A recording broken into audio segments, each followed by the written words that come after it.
সুপ্রিয় শিক্ষার্থী বন্ধুরা, তোমরা যারা এবছর প্রাথমিক বৃত্তি পরীক্ষায় অংশগ্রহণ করতে যাচ্ছ, তোমাদের ইংরেজি বিষয়ের সেই ডব্লিউএস কোয়েশ্চেন কীভাবে তৈরি করতে হয় আজকে তার একটি নমুনা প্রশ্ন নিয়ে আমি আলোচনা করব। একটু দেখো যে করিম লাইকস টু প্লে ফুটবল, এইখানে করিম শব্দটির নিচে একটু আন্ডারলাইন করা থাকবে এরকম।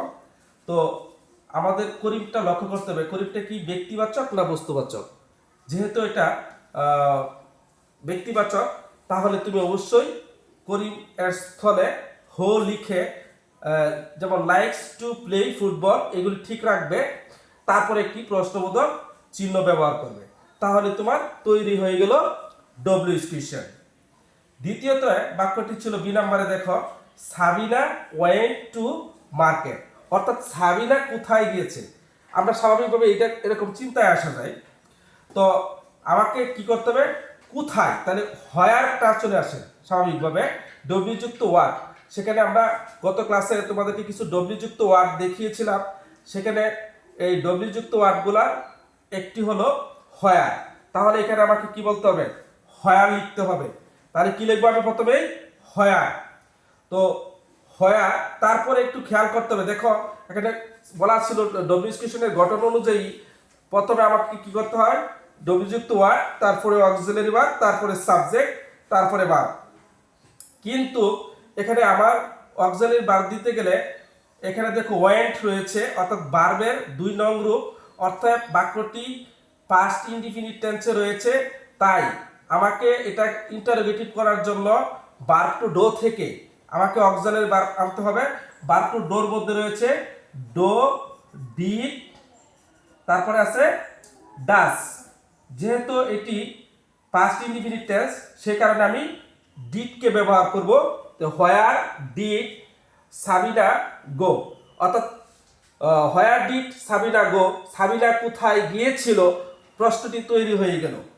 তো এইবার আসা যাক সি নাম্বারে, Shahin will go to Sylhet next week.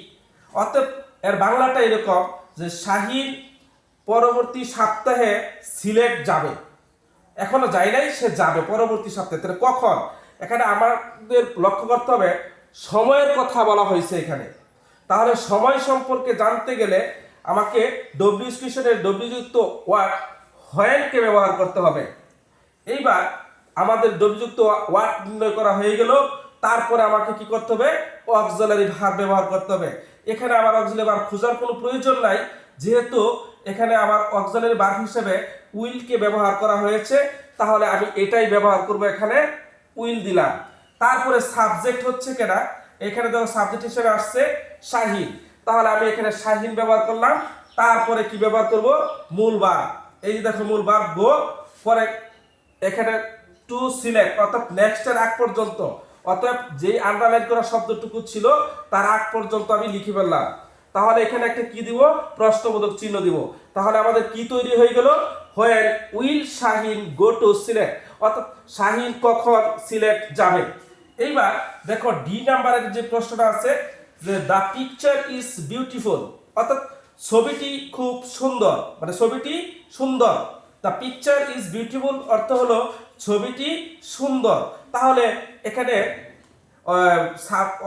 মানে ভার্বের পরে বিউটিফুলটা ছিল, অতএব এটা কেমন এটাকে বোঝাইছে। তাহলে কি হয়, হাউ দ্বারা প্রশ্ন করতে হবে, ছবিটি কেমন। আমরা তো ছবিটি কেমন এরকম প্রশ্ন করলে আমরা কিরকম উত্তর দিতাম, তো ছবিটি সুন্দর বা ছবিটি অসুন্দর এরকম বলতে পারতাম। তাহলে যেহেতু ছবিটি সুন্দর, তাহলে এখানে প্রশ্ন করা যায় হাউ ব্যবহার করতে হবে। তাহলে এখানে যেহেতু ভার্ব টু বি হিসেবে ইস রয়েছে, তাহলে আমরা তাকে অক্সিলারি ভার্ব হিসেবে ব্যবহার করলাম। যে আর এটাই অক্সিলারি ভার্ব টু বি থাকলে তোমার অ্যানাদার কোনো ভার্ব নিতে হয় না। তাহলে কারণ এটা প্রেজেন্ট ইনডিফিনিট টেন্সের মধ্যে পড়ে। প্রেজেন্ট ইনডিফিনিট টেন্স হিসেবে যখন ভার্ব টু বি ব্যবহার করা হয়, তখন তোমাকে আর অ্যানাদার কোনো ভার্বকে খুঁজে নেওয়ার প্রয়োজন হয় না। তাহলে এখানে কি বলবো, হাউ ইজ দা, পরে সাবজেক্ট কি ছিল, এই যে দা পিকচার, এই সাবজেক্ট এটা ব্যবহার করব। তাহলে কি হলো, হাউ ইজ দা পিকচার, ছবিটি কেমন।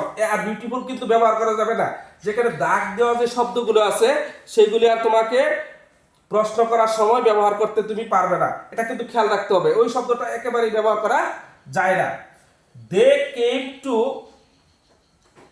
পুট আউট দ্য ফায়ার, মানে they came to put out the fire মানে তারা আগুন নিভাতে এসেছিল। তার মানে তারা কেন আসছিল? যদি এরকম হয় তাহলে আমাদের কি বলতে হয়? তারা কেন আসছিল?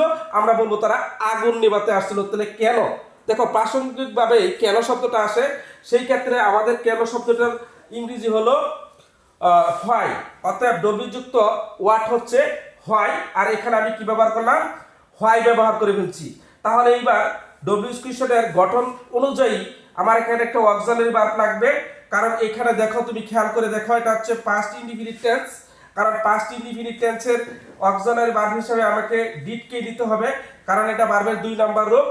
আর এখানেও আমার যেহেতু এটা প্রেজেন্ট পাস্ট ইনডিফিনিট টেন্স, সেই কারণে ডিডকে অক্সিলারি ভার্ব হিসেবে নিতে হয়। তাহলে আমি ডিডটা ব্যবহার করলাম। তারপরে তুমি কি দিবা?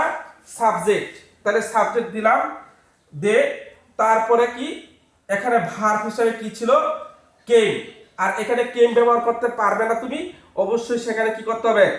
ভার্বের 1 নাম্বার রূপ দিতে হবে, কারণ তুমি এখানে ডিড ব্যবহার করে এটাকে নির্দেশ করেছো, এটা পাস্ট ইনডিফিনিট টেন্সে। তাহলে প্রশ্নটি এবার পূর্ণাঙ্গ রূপ হলো কি? হোয়াই ডিড দে কাম, তারা কেন এসেছিল? যার উত্তরে আমাকে অবশ্যই বলতে হইতো যে they came to put out the fire, তারা আগুন নিভাতে এসেছিল। বিষয়টি আশা করি যে তোমরা বুঝতে পেরেছ। এটা বারবার বাসায় প্র্যাকটিস করবে। আর যদি কোনো সমস্যা থাকে বা আরও জানার থাকে তাহলে অবশ্যই কমেন্টসের মাধ্যমে আমাদেরকে জানিয়ে দিবে। পরবর্তীতে আমরা সমাধান নিয়ে আসার চেষ্টা করব। সে পর্যন্ত ভালো থাকবে। আল্লাহ হাফেজ।